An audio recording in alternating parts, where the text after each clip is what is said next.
60세가 되던 해 나는 처음으로 기대라는 것이 마음을 얼마나 무겁게 만드는지 뼈저리게 깨닫게 되었다. 젊을 때 나는 언제나 무언가를 기대하며 살았다.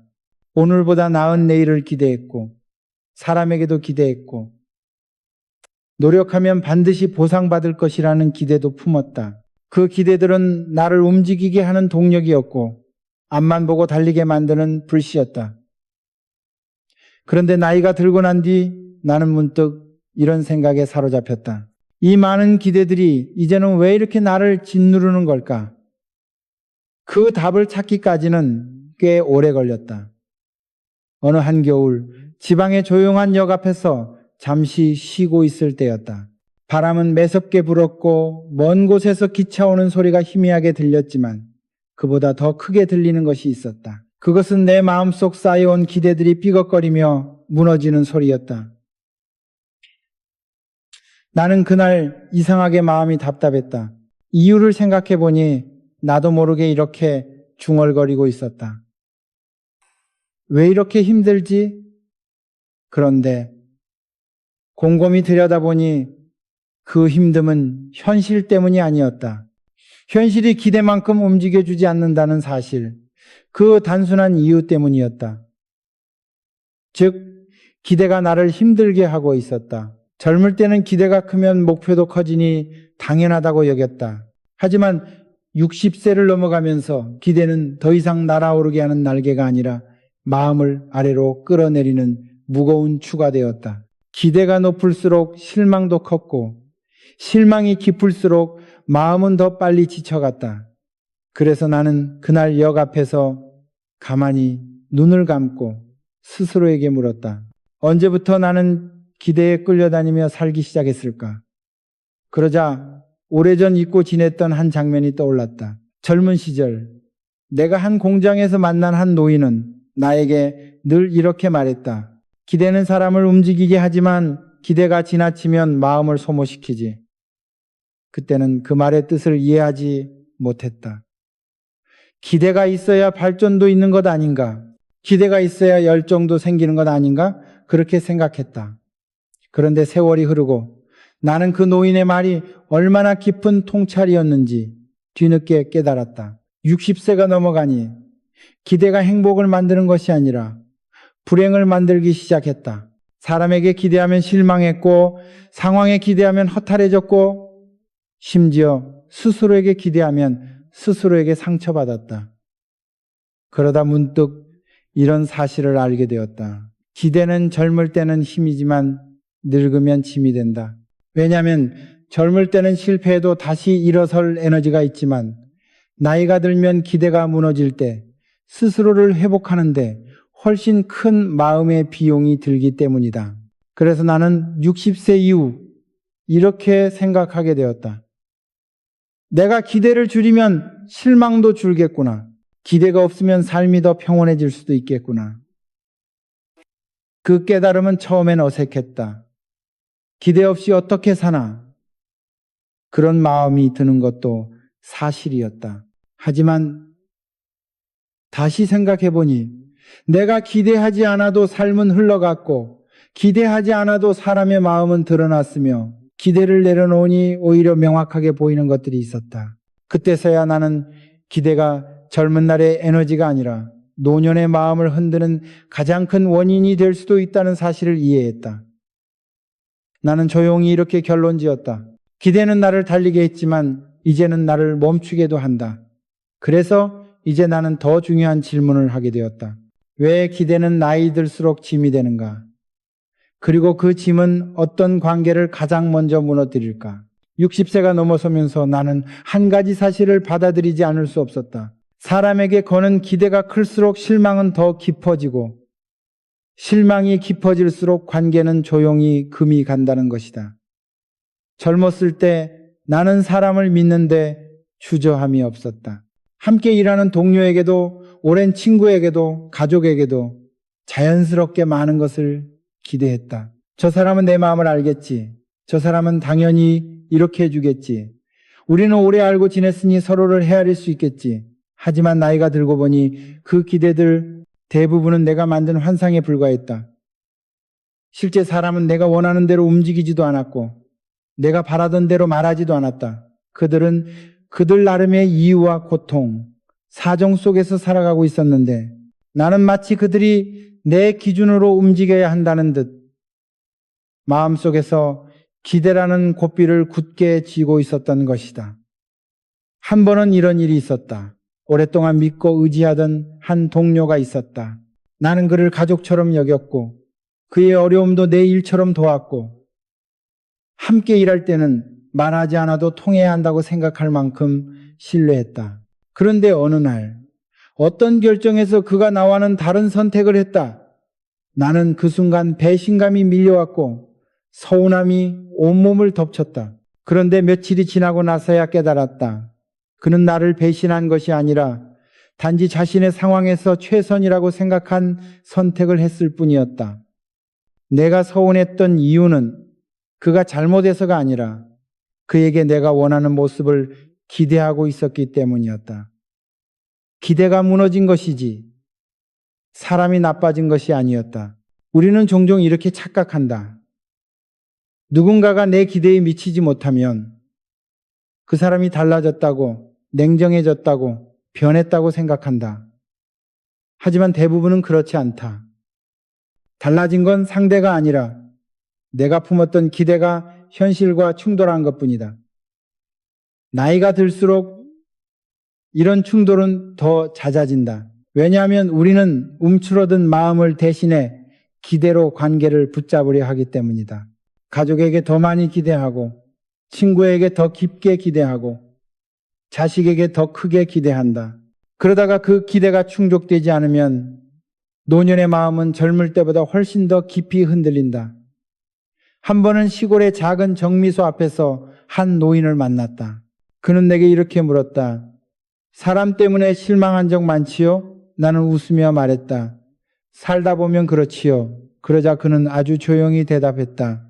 그건 그 사람이 잘못한 게 아니에요. 내가 그 사람 위에 쌓아 올린 기대가 무너진 거지. 그 말은 평생을 살아온 사람만이 할 수 있는 깊은 통찰이었다. 나는 그 말을 오래 곱씹었다. 그리고 깨달았다. 사람에게 거는 기대는 관계를 가깝게 만들려는 마음이지만 사실은 그 관계를 천천히 무너뜨리는 칼날이 될 수도 있다는 사실을. 그래서 60세가 넘어 관계를 유지하고 싶다면 기대를 줄이고 이해를 넓혀야 했다. 기대는 상대를 묶어두지만 이해는 상대를 자유롭게 한다. 기대는 상처를 만들지만 이해는 마음을 단단하게 만든다. 나는 그 뒤로 사람을 대할 때 이렇게 생각하기 시작했다. 저 사람은 나와 다르게 생각할 수 있다. 다르게 선택할 수 있다. 나를 실망시키려는 것이 아니라 자기 삶을 살아가고 있는 것이다. 이해의 눈으로 바라보니 서운함이 줄고 평안이 늘었다. 인간관계는 기대를 놓는 만큼 편안해지고 이해를 늘리는 만큼 오래 지속된다. 그래서 나는 여러분에게 조용히 말하고 싶다. 사람에게 거는 기대는 크면 클수록 관계를 무너뜨리고 이해는 깊으면 깊을수록 관계를 지켜준다. 그리고 이 깨달음은 내게 또 다른 진실로 이어졌다. 그렇다면 나 자신에게 거는 기대는 어떻게 나를 무너뜨리는가? 나이가 들고 보니 사람에게 거는 기대보다 더 무서운 것이 있었다. 그것은 바로 나 자신에게 거는 기대였다. 우리는 남이 나에게 실망하는 것보다 내가 나에게 실망하는 일을 훨씬 더 견디기 어려워한다. 젊었을 때 나는 늘 스스로에게 엄격했다. 이 정도는 해내야 한다. 나는 이런 사람이 되어야 한다. 지금보다 더 잘해야 한다. 그런 기대들은 나를 채찍질하는 힘이었고 어떤 때는 방향을 잃지 않게 해주는 중심이 되었다. 그런데 나이가 들자 그 기대들이 완전히 다른 얼굴로 나타났다. 어느 날 문득 스스로에게 이렇게 묻는 나를 발견했다. 왜 아직도 나는 나 자신에게 이렇게 가혹한가? 그 질문은 마치 오래된 방 안에 켜지지 않은 전등을 갑자기 켠 것처럼 오랫동안 보지 못했던 내 마음의 구석을 비추는 듯 했다. 젊어서는 더 나은 나를 향한 기대가 자연스러웠다. 그러나 60세가 넘어 그 기대는 현실과 부딪히고 몸과 마음의 한계와 부딪히며 나를 서서히 지치게 만들었다. 예전 같지 않은 체력, 예전 같지 않은 집중력, 쉽게 흔들리는 감정, 오래된 상처가 다시 떠오르는 밤들. 그런 모든 변화 앞에서 나는 아직도 괜찮은 사람인가 라는 의문에 사로잡혔다. 그러던 어느 날 아주 작은 사건이 나를 붙잡았다. 한달음에 걸어 올라가던 계단을 오르다 숨이 차서 중간에 멈춰 서게 된 순간이었다. 그 몇 초 동안 나는 아주 생소한 감정에 사로잡혔다. 예전에는 이 정도로 힘들지 않았는데 나는 왜 이렇게 약해졌을까? 그날 밤 나는 스스로에게 실망하고 있었다. 하지만 곧 깨달았다. 실망의 근거는 지금 내 모습이 아니라 아직도 내가 예전에 나에게 기대고 있었다는 사실이었다. 사람은 자신이 만들어 놓은 옛 기대에 발목을 잡혀 살아간다. 젊은 날의 기준을 지금의 나에게 들이대고 지난 시절의 능력을 지금도 당연히 유지해야 한다고 믿는다. 하지만 시간이 흐르면 사람도 변하고 마음도 변하고 몸도 변한다. 그런데도 우리는 그 변화를 인정하지 않는다. 그 결과 스스로를 계속 밀어붙이고 결국 지치고 끝내 마음이 무너진다. 한 번은 오래 알고 지낸 한 선배가 이런 말을 했다. 내가 나를 가장 괴롭힌 건 남이 아니라 내가 만들어 놓은 이상적인 나였어. 나는 그 말에 고개를 끄덕일 수밖에 없었다. 내 안에도 내가 스스로 만들어 놓은 이상적인 정주영이 있었다. 흔들리지 않는 사람, 항상 강한 사람, 절대 흔들리지 말아야 하는 사람. 그러나 나이가 들수록 나는 그 이미지가 현실보다 더 무거운 짐이 되어 있었음을 알게 되었다. 내가 나에게 바라는 기대를 내려놓기 시작하자 마음이 조금씩 자유로워졌다. 예전처럼 강하지 않아도 괜찮고 예전처럼 빠르지 않아도 괜찮고 어떤 날은 아무것도 이루지 않아도 괜찮다는 사실을 받아들이기 시작했다. 그러자 신기하게도 마음속에 막혀있던 문 하나가 조용히 열렸다. 사람은 자기에게 관대해지는 만큼 더 깊은 이해를 얻게 되고 그 이해는 곧 평온으로 이어진다. 기대는 스스로를 몰아붙이는 칼이지만 이해는 스스로를 끌어안는 손길이었다. 그래서 나는 60세 이후에야 이렇게 말할 수 있게 되었다. 나는 나를 용서해주는 사람이 되고 싶다. 내가 나를 용서하지 않으면 아무리 많은 사람이 나를 칭찬해도 마음은 채워지지 않는다. 내가 나를 이해하지 못하면 아무리 큰 성취를 쌓아도 삶은 허전하다. 그래서 이제 나는 스스로에게 이렇게 묻는다.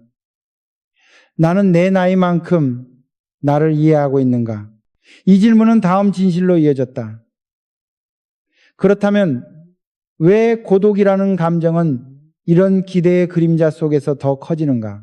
60세가 넘어서면서 나는 고독이라는 감정이 단순히 혼자 있는 시간이 아니라 내가 품었던 기대의 그림자에서 자라난 마음의 흔적임을 비로소 알게 되었다. 사람들은 흔히 고독을 외로움과 동일하게 이야기한다. 그러나 외로움은 누군가 곁에 없을 때 찾아오는 감정이고 고독은 누가 있어도 사라지지 않는 깊은 울림이었다. 젊을 때 나는 고독을 느낄 틈이 없었다. 사람들 속에 있었고 해야 할 일이 많았고 하루하루가 정신없이 흘러갔으니 고독을 돌아볼 여유조차 없었다. 그런데 세월이 깊어지고 삶의 속도가 느려지기 시작하자 나는 고독이 조용히 내 삶의 중심으로 걸어오는 것을 느꼈다. 처음에는 그 고독이 두려웠다. 마치 오래 닫아두었던 방의 문을 갑자기 열어 먼지 쌓인 공기가 훅 밀려오는 것처럼 고독 속에서는 내가 숨겨두었던 모든 감정이 떠올랐다. 오래된 후회, 말하지 못한 서운함, 누군가에게 바랐던 기대, 나 자신에게 쌓아두었던 압박, 그 모든 감정들이 고독 속에서 다시 살아났다. 그때 나는 깨달았다. 고독은 기대가 사라진 자리에서 나타난다. 젊을 때는 기대가 나를 분주하게 만들었지만 나이가 들자 그 기대들이 하나둘 부서지고 떨어져 나가면서 마음속에 빈자리가 생겼다. 그리고 그 빈자리를 채운 것이 바로 고독이었다. 그래서 고독은 슬픔도 아니고 실패도 아니었다. 오히려 내가 비로소 나 자신과 마주할 준비가 되었다는 신호였다. 그런 고독의 의미를 가장 깊게 깨달은 것은 어느 늦가을 밤이었다. 지방 출장 중 묵게 된 오래된 여관방은 바람만 불어도 창문이 덜컹거렸다. 희미한 전등 아래에서 혼자 앉아 있는데 문득 이런 생각이 들었다. 인생의 후반부에는 왜 이렇게 조용한 순간이 많아지는 걸까? 그런데 곧 알게 되었다. 그 조용함이야말로 고독의 또 다른 얼굴이라는 것을. 그날 나는 여관 맞은편에 앉아 한참 동안 담배를 피우며 생각에 잠겨 있던 노인을 바라보았다. 그는 오랜 시간을 걸친 것처럼 보였고 허리는 굽었지만 표정에는 깊은 평온이 있었다. 잠시 뒤 그 노인이 내게 다가와 말을 걸었다.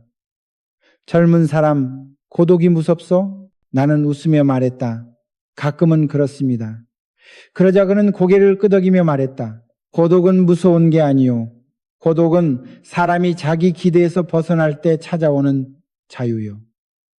그 한마디가 내 마음에 깊게 파고들었다. 생각해보니 고독은 무언가 잃어서 오는 감정이 아니라 불필요한 기대를 놓는 순간 찾아오는 해방감에 가까웠다.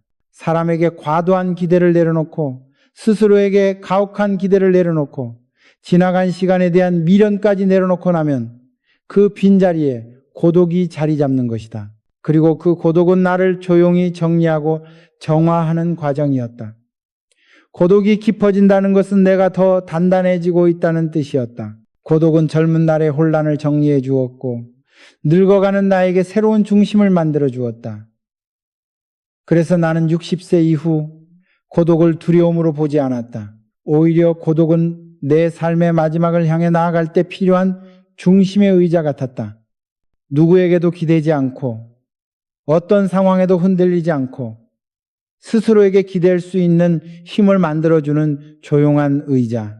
고독이 나를 단단하게 만든다는 사실을 이해하자 모든 것이 조금씩 명확해졌다. 왜 세상은 내 기대대로 움직이지 않는지, 왜 사람은 나와 다르게 행동하는지, 왜 삶은 내가 그리던 모습 그대로 흘러가지 않는지, 그 모든 질문에 대한 답이 단순한 한 문장으로 이어졌다. 사람은 기대를 내려놓을수록 외로워지지만 그 외로움 속에서 더 깊은 자신을 만나기 때문에 고독은 결국 나를 성장시킨다. 그래서 이제 나는 그 고독을 받아들이며 다음을 생각한다. 그렇다면 이 고독을 가볍게 만드는 방법, 마음을 비우는 법은 무엇일까? 이제 그 이야기를 이어가려 한다. 60세가 넘어서면서 나는 인생의 짐이라는 것이 결코 무겁고 거대한 문제가 아니라 대부분은 기대와 현실 사이의 간격에서 생겨나는 아주 작은 마음의 틈이라는 사실을 깨닫게 되었다. 젊을 때의 나는 내가 짊어진 짐이 세상이 요구하는 책임과 역할 때문이라고 믿었다. 하지만 나이가 들고 세월을 깊이 통과하고 난 뒤에 보니 정작 나를 가장 힘들게 한 것은 거대한 부담이 아니라 내가 바라던 것과 실제가 달랐던 순간들이었다. 기대는 언제나 현실보다 앞서 있었고 현실은 늘 그 뒤를 조금 늦게 따라왔다. 그 작은 차이가 쌓이고 쌓여 마음의 짐이 되었다. 한 번은 오래전에 알고 지냈던 농부를 찾아간 적이 있다.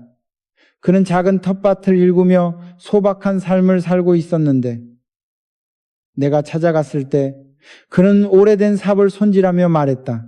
사람 마음이란 게 이 삽날 같아. 무뎌지면 일을 하는 데는 나쁜데 너무 날카로워도 금방 부러져. 그 말이 그때는 농부의 소박한 비유처럼 들렸지만 시간이 지나자 그 말의 깊이가 새삼스럽게 느껴졌다. 지나치게 날카로운 마음은 기대가 많아 생기는 것이고 지나치게 무딘 마음은 현실을 너무 오래 외면하다 생기는 것이었다. 결국 삶을 무겁게 만드는 것도 가볍게 만드는 것도 이 둘의 균형이었다. 사람은 누구나 좋은 관계를 기대한다. 하지만 현실에서는 서운함이 생기고 오해가 생기고 뜻하지 않은 말 한마디가 마음에 스며든다. 기대는 이 사람은 이럴 것이다라는 확신을 만들지만 현실은 그 사람도 결국 자기 삶을 살아가는 또 하나의 인간일 뿐이라는 진실을 드러낸다. 그 간격에서 서운함이 생기고 그 서운함이 마음의 짐이 된다. 나는 한 노인에게 이런 말을 들은 적이 있다. 서운함의 절반은 상대의 잘못이 아니라 내가 걸어놓은 기대 때문이야. 그 말이 왜 그렇게 아프게 들렸는지 나는 지금도 기억한다.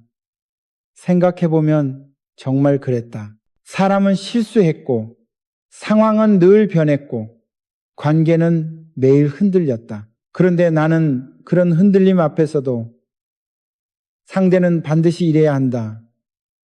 내가 준 만큼 돌아와야 한다. 는 기대를 내려놓지 않았다. 그러니 마음은 무거울 수밖에 없었다. 나 자신에게 거는 기대에서도 마찬가지였다. 이 정도는 해내야 한다. 나는 이 정도는 되어야 한다. 는 스스로에 대한 압박이 현실과 충돌할 때마다 마음속에는 설명할 수 없는 짐이 쌓여갔다. 그 짐은 나를 더 단단하게 만들지 않았고 오히려 나를 더 지치게 했다. 그런데 어느 날 문득 깨달았다. 마음의 짐은 대부분 내가 만든 것이다. 상황 때문도 사람 때문도 아니라 내가 만들어 놓은 기대와 기준, 그걸 현실에 억지로 끼워 맞추려 했던 집착 때문이다. 그래서 나는 조금씩 내려놓기 시작했다. 먼저 사람에게 걸었던 기대를 내려놓았다. 저 사람은 내 마음을 알아야 한다는 생각을 놓자 마음이 훨씬 편해졌다. 그리고 나 자신에게 걸었던 기대도 내려놓았다. 이제는 예전만큼 하지 못해도 괜찮다고 받아들이니 마음속에서 오래된 짐 하나가 사라지는 느낌이었다.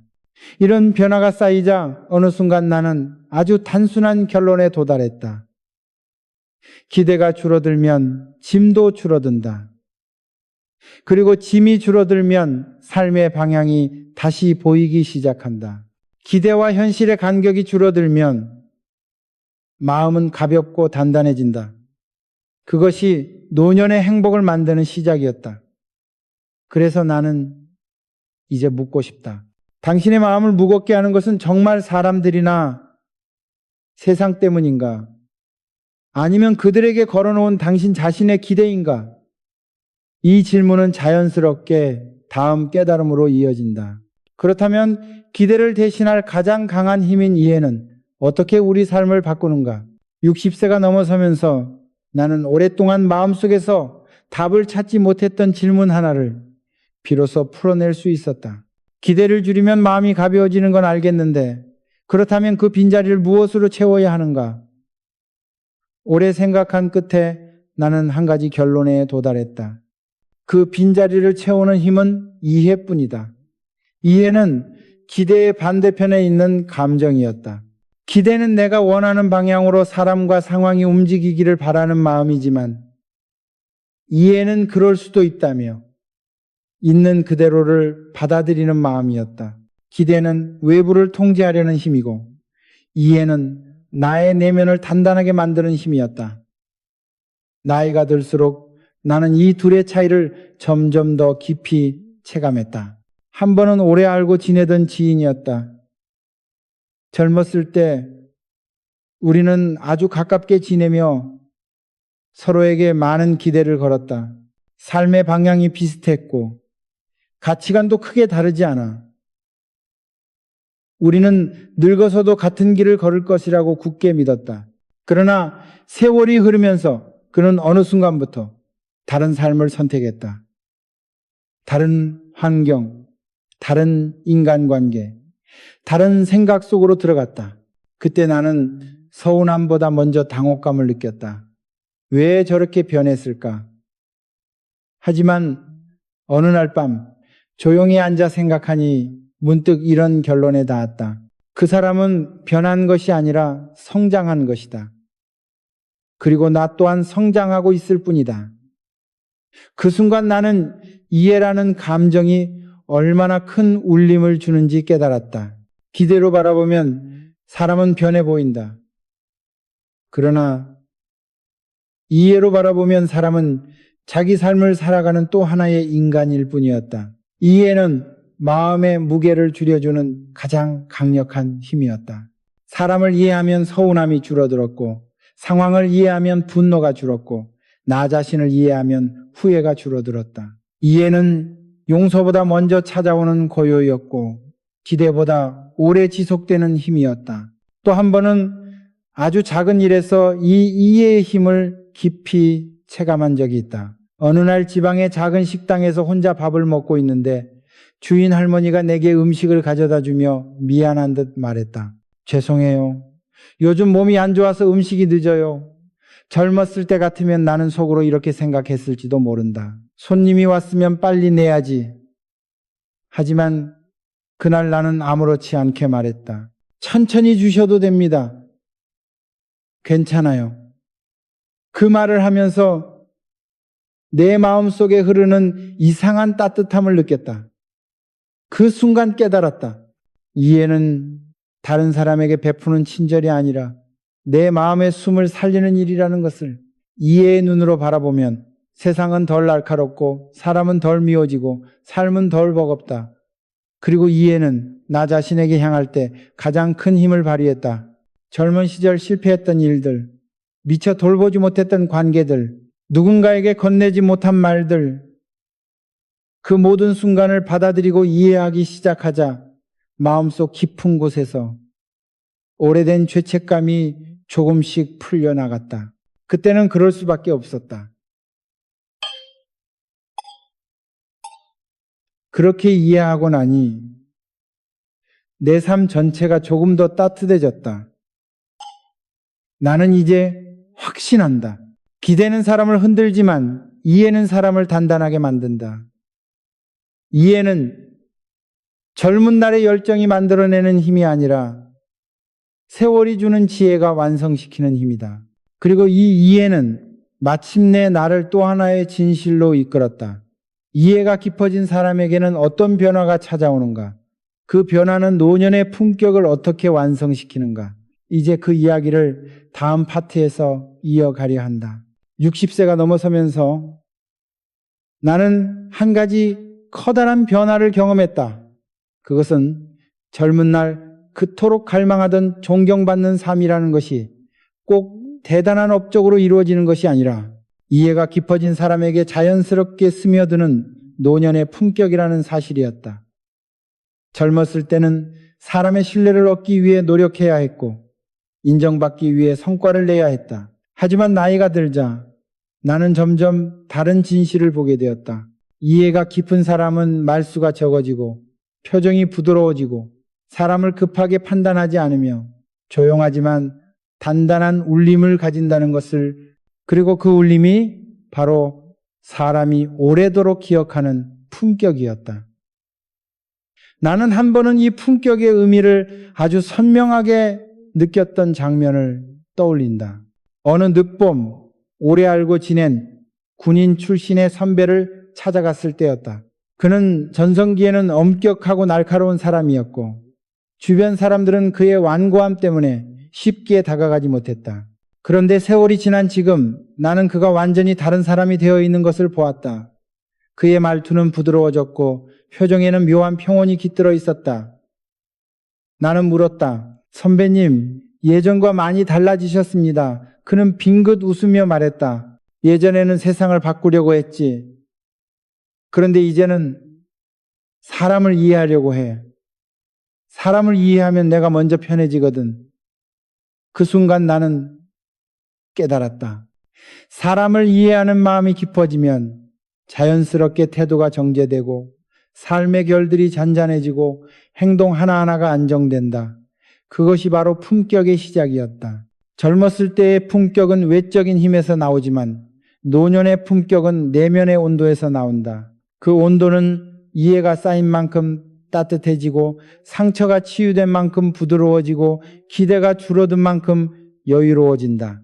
나이가 들수록 나는 이런 사람들의 공통점을 발견했다. 화를 내지 않아도 무게가 있었고 큰 소리를 내지 않아도 말에 힘이 있었다. 그것은 권력이나 성공에서 나오는 힘이 아니었다. 오히려 버리고 비우고 받아들이고 이해한 사람에게서만 나오는 깊은 울림이었다. 나는 그 울림이야말로 가장 강한 노년의 힘이라고 생각했다.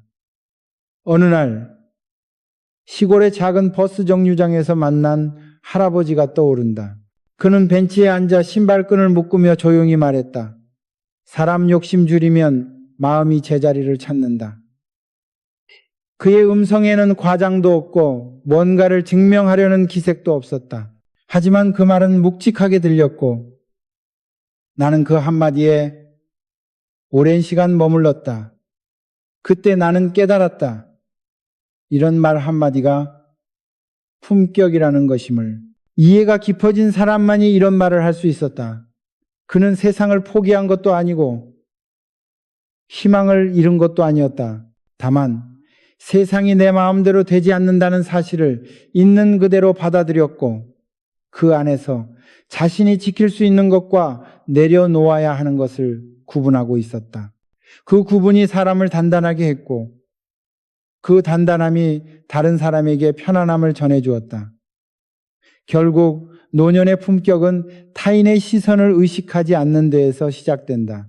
남이 나를 어떻게 보든 흔들리지 않고 남의 기분에 따라 내 마음을 바꾸지 않고 누가 내 선택을 평가해도 그 평가에 매달리지 않는다. 왜냐하면 이해가 삶의 중심이 된 사람은 세상을 먼저 보지 않고 자신을 먼저 보기 때문이다. 그래서 나는 60세 이후에야 비로소 품격의 의미를 이해했다. 품격 있는 삶은 나를 잃지 않는 삶이다. 그것은 완벽한 사람이 되는 것이 아니라 더 이상 기대에 흔들리지 않는 사람이 되는 것이었다. 더 멀리, 더 높이, 더 빨리 가는 것이 아니라 내 마음의 방향을 잃지 않고 묵묵히 걸어가는 것이었다. 이해가 깊어진 사람에게는 자연스럽게 여유가 찾아오고 그 여유는 다른 사람을 편하게 하고 그 편안함은 다시 나를 더 단단하게 만든다. 이 순환이 바로 노년의 품격이다. 그리고 나는 그 품격을 깨닫는 순간 또 하나의 마지막 질문과 마주하게 되었다. 그렇다면 이제 남은 시간이 있다면 나는 어떤 방향으로 그 시간을 다시 세워야 할 것인가? 이제 그 마지막 이야기를 다음 파트에서 하려고 한다. 60세가 넘어서야 나는 인생의 남은 시간이 얼마나 귀하고 얼마나 단순하며 얼마나 다시 세울 수 있는 여지가 많은지 비로소 알게 되었다. 젊을 때 우리는 늘 시간이 많다고 생각한다. 언젠가 하면 된다고 생각하고 지금 이루지 못한 것은 나중에 채우면 된다고 믿는다. 그러나 인생의 후반부에 들어서면 깨닫게 된다. 남은 시간은 많지 않지만 그 적은 시간이야말로 인생에서 가장 밀도 있고 가장 의미 있는 시간이라는 사실을. 나는 어느 날 한 노인이 내게 들려준 말을 잊지 못한다. 그는 벽에 걸린 시계를 바라보며 이렇게 말했다. 늦었다고 생각하는 게 늦은 게 아니야. 이제야 진짜 시간이 시작된 거지. 그 말은 그저 위로처럼 들리지 않았다. 오히려 내 가슴 깊숙한 곳을 울리는 깨달음처럼 다가왔다. 젊은 시절에는 남보다 앞서기 위해 살았고 중년에는 무언가 이루기 위해 살았다면 노년에는 내 삶을 다시 세우기 위해 살아야 한다는 뜻이었다. 나는 그날 이후로 남은 시간을 어떻게 세울 것인지 천천히 고민하기 시작했다. 그리고 결론은 너무나 간단했지만 깊었다. 남은 생을 기대로 세울 것이 아니라 이해로 다시 세워야 한다는 것. 기대로 세운 삶은 늘 흔들리고 늘 실망하고 늘 부족함을 느낀다. 반면 이해로 세운 삶은 단단하고 고요하고 비로소 나 자신의 중심을 찾는다. 그래서 나는 남은 시간을 이런 방식으로 다시 세우기로 했다. 먼저 나는 관계의 기준을 바꿨다. 예전에는 누가 나에게 잘해주는가, 누가 내 마음을 채워주는가에 집중했다면 이제는 누가 나를 편안하게 만드는가, 누가 나와 함께 있을 때 내 마음이 가벼워지는가를 기준으로 삼았다. 남은 시간은 길지 않기에 더 이상 마음을 소모시키는 관계에 나를 묶어둘 필요가 없었다. 사람을 이해하는 만큼 사람을 덜 붙잡게 되었다. 그리고 덜 붙잡게 되니 관계가 오히려 더 편안하고 단단해졌다. 다음으로 나는 감정의 기준을 바꾸었다. 젊을 때는 왠지 모든 감정을 해결해야 한다는 부담이 있었고 모든 문제를 내 손으로 바로잡아야 한다는 압박이 있었다. 하지만 이제는 안다. 모든 감정이 해결될 필요는 없다.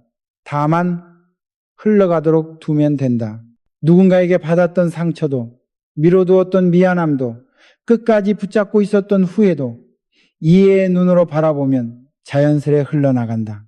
해결이 아닌 해소, 잡아두는 것이 아닌 떠나보냄이 남은 생을 가볍게 만든다. 또한 나는 나 자신에게 더 너그러워지기로 했다. 세월 속에서 나는 많은 선택을 했고, 많은 실수를 했고, 많은 후회를 경험했다. 하지만 이제는 그 어떤 순간도 부정하지 않는다. 그 모든 순간이 지금의 나를 만들었고 그 시간을 지나왔기에 지금의 내가 존재한다. 나는 나에게 이렇게 말한다. 그때는 충분히 최선을 다했다. 이제는 나를 이해해도 된다. 그 말 한마디가 남은 시간을 더 단단하고 따뜻하게 만들어준다. 마지막으로 나는 삶의 방향을 바꾸었다. 이제는 거창한 목표가 아니라 오늘 하루를 어떤 마음으로 살 것인가에 집중한다. 아침을 어떤 호흡으로 맞이하는지, 사람을 어떤 시선으로 바라보는지, 나 자신에게 어떤 말을 건네는지, 그런 작은 마음의 태도들이 남은 생을 완전히 다른 방향으로 이끌어준다. 결국 나는 한 가지 결론에 도달했다. 노년의 행복은 기대에서 오지 않고 이해에서 온다. 이해는 나를 단단하게 하고 사람을 편안하게 하고 관계를 가볍게 하고 삶을 고요하게 만든다. 기대가 많을수록 불행해지는 이유는 간단하다. 기대는 세상을 바꾸려 하지만 이해는 나를 바꾸기 때문이다. 그리고 나를 바꾸는 순간 인생의 모든 장면이 조금씩 달라진다. 나는 이제 여러분에게 묻고 싶다. 여러분은 남은 생을 기대에 갇혀 살 것인가? 아니면 이해로 다시 살아낼 것인가? 이 질문 앞에서 한 걸음 멈춰서는 순간 당신의 인생은 오늘 이 자리에서부터 다시 시작될 수 있다.